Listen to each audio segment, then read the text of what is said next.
بسم اللہ الرحمن الرحیم۔ السلام علیکم دوستو، ہماری یہ زمین اور سمندر اپنے اندر بہت سارے راز چھپائے ہوئے ہیں۔ ان رازوں میں سے کچھ راز ان میں موجود خزانوں کے متعلق بھی ہیں۔ اب تک کی تاریخ میں بے شمار خزانے دریافت ہو چکے ہیں اور بے شمار ایسے بھی ہیں جو آج بھی کسی نہ کسی خوش قسمت کے انتظار میں ہیں۔ آج کی اس ویڈیو میں ہم کچھ ایسے دریافت شدہ خزانوں کے بارے میں بات کریں گے جو تاریخ کے چند بڑے دریافت شدہ خزانوں میں سے شمار ہوتے ہیں۔ آنے والی ویڈیو میں ہم انشاءاللہ ایسے خزانوں کے بارے میں بھی بات کریں گے جو اب تک دریافت نہیں ہوئے ہیں اور وہ اب تک کسی نہ کسی خوش قسمت کا انتظار کر رہے ہیں۔ دوستو، اپنے قیمتی وقت میں سے صرف 5 سیکنڈ نکال کر اس چینل کو سبسکرائب کر لیں اور بیل آئیکن کو بھی لازمی سے ایکٹیو کر دیں۔ ہم آپ تک ایسی معلوماتی ویڈیوز لے کر حاضر ہوتے رہیں گے۔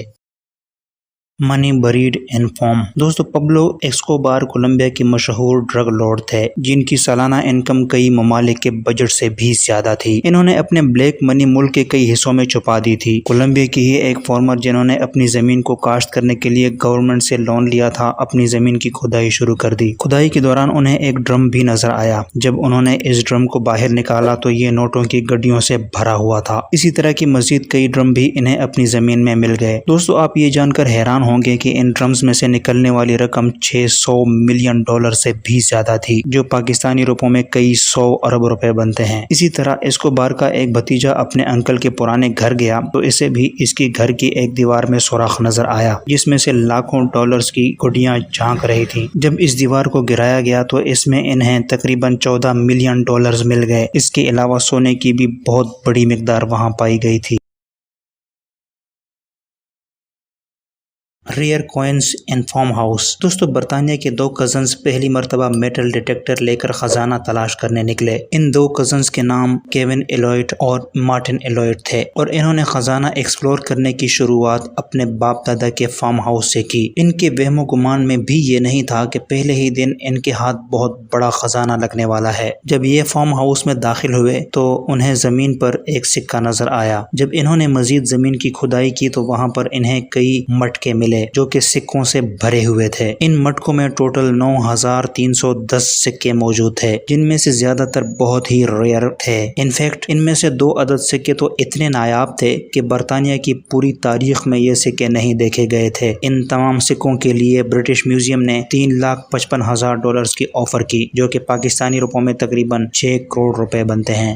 کیسریا سنکن ٹریجر۔ یہ واقعہ 2015 میں اسرائیلی ساحل سمندر پر پیش آیا تھا جب ایک ڈائیونگ کلب کے کچھ لوگ ٹریننگ کی غرض سے غوطہ خوری کر رہے تھے۔ ان میں سے ایک نوجوان کو وہاں سونے کا ایک سکہ ملا۔ مزید ڈھونڈنے پر ان لوگوں کو وہاں پر 2000 مختلف سونے کے سکے ملے۔ یہ سکے دراصل 996 سے 1036 عیسوی کے دینار تھے۔ ان سکوں میں 2 دینار، 1 دینار اور آدھا دینار کے سکے تھے۔ ان سکوں کا تعلق کیسر و کسریٰ کے زمانے سے تھا۔ آپ لوگوں میں سے شاید بہت سارے لوگوں کو معلوم ہوگا کہ قیصر و کسریٰ نبی کریم صلی اللہ علیہ وسلم کے دور میں بہت بڑی معاشی سپر پاورز تھے جن پر بعد ازاں مسلمانوں نے غلبہ حاصل کیا تھا۔ ماہرین نے جب ان کوئنز کو معائنہ کیا تو ان کے لیے اس کی پرائس کا اندازہ لگانا بھی مشکل تھا، انہوں نے اس کی کوئی ویلیو مقرر ہی نہیں کی اور اس سے پرائس لیس ڈکلیئر کر دیا گیا۔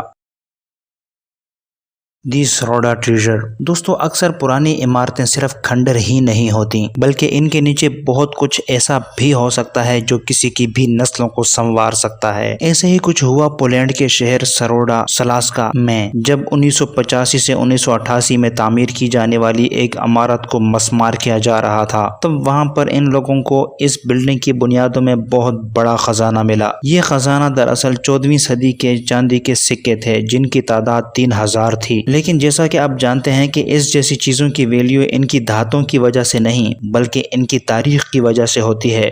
اسی طرح ان کوئنز کی قیمت بھی $120 ملین لگائی گئی۔ لیکن یہ قیمت صرف یہیں تک ہی محدود نہیں رہی بلکہ اسی خزانے کے کچھ حصے اس پاس کی بلڈنگز کے فاؤنڈیشن سے بھی مل گئے، جس سے اس کی قیمت میں مزید اضافہ ہو گیا۔ خاص طور پر سونے کے بنے ہوئے تاج نے اس خزانے کی قیمت میں کئی گنا اضافہ کر کے اس کی قیمت $50 ملین سے 120 اور $150 ملین تک پہنچا دی۔ اس جگہ پر مزید تحقیقات ابھی جاری ہیں اور ایکسپیکٹ کیا جا رہا ہے کہ شاید یہاں پر $500 ملین سے بھی زیادہ خزانہ موجود ہوگا۔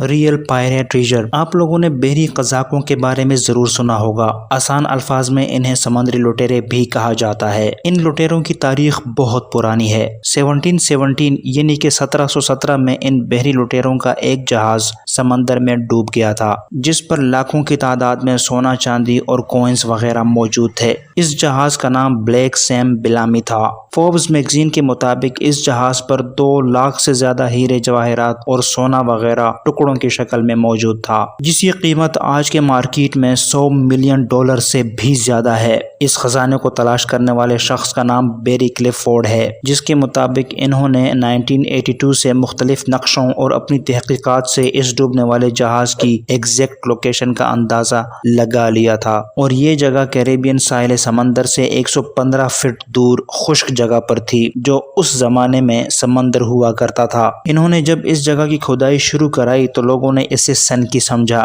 جو 350 سال کا جہاز ڈھونڈنے ساحل سمندر کی کھدائی کر رہا تھا، لیکن بالآخر بیری کو اس کی محنت کا پھل مل ہی گیا۔ اس جہاز کے اوپر 126 لٹیرے ہوا کرتے تھے، اور اس جہاز کے ڈوبنے کے بعد ان میں سے صرف 8 ہی زندہ بچ پائے تھے۔ ایک اندازے کے مطابق ان لٹیروں نے 54 جہازوں کو لوٹ کر یہ مال جمع کیا تھا۔